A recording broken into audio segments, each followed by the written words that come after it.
कहवा के धोती पोथी कहाँ के जानेवा जी, के करा दुलरुआ के होखेला जानेवा जी, के करा दुलरुआ के होखेला जानेवा जी। घर में के धोती पोथी दादी के जानेवा जी, बाबा जी के दुलरुआ के होखेला जानेवा जी। घर में के धोती पोथी अम्मा के जानेवा जी, पिताजी के दुलरुआ के होखेला जानेवा जी।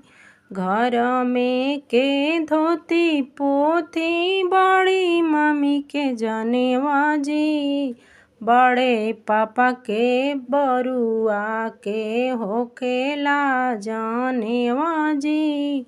पापा जी दुलरुआ के होखेला जानेवा जी। के ये लैले कलसा त के ये मांगस नेगा जी, के ये नेगा देहन चलले के ये छीनस बेगा जी। कोहरा लैलन कलसा कोहरनिया मांगे नेगा जी, बाबा नेगा देहन चलनी दादी छीनस बेगा जी। बढ़ई लैले पीढ़ा पाटी बढ़ई मांगस नेगा जी, बढ़ई लैलन पीढ़ा पाटी बढ़ई मांगे नेगा जी। पिताजी नेगा देहन चलनी आमा छीनस बेगा जी, पिताजी नेगा देहन चलनी आमा छीनस बेगा जी। के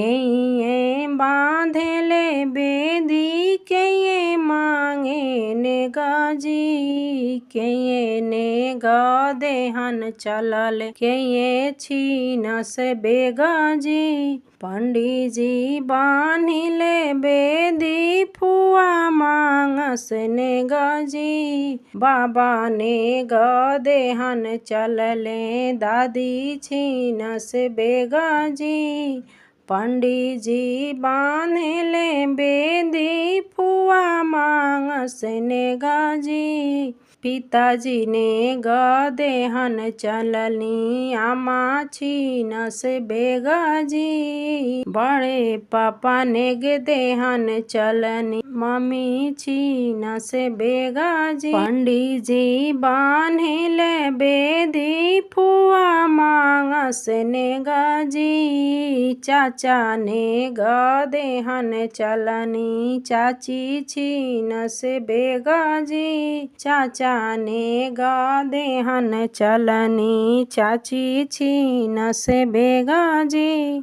अजय माँ पूरेला चौका फुआ मांगस नेगा जी, भैया नेगा देहन चलनी भाभी छीनस नेगा जी। के ये पूरेले चौका के ये मांगस नेगा जी, के नेगा देहन चलल के छीनस बेगा जी। अजय माँ पूरेले चौका दीदी मांगस नेगा जी, भैया नेगा देहन चलले भाभी छीनस बेगा जी।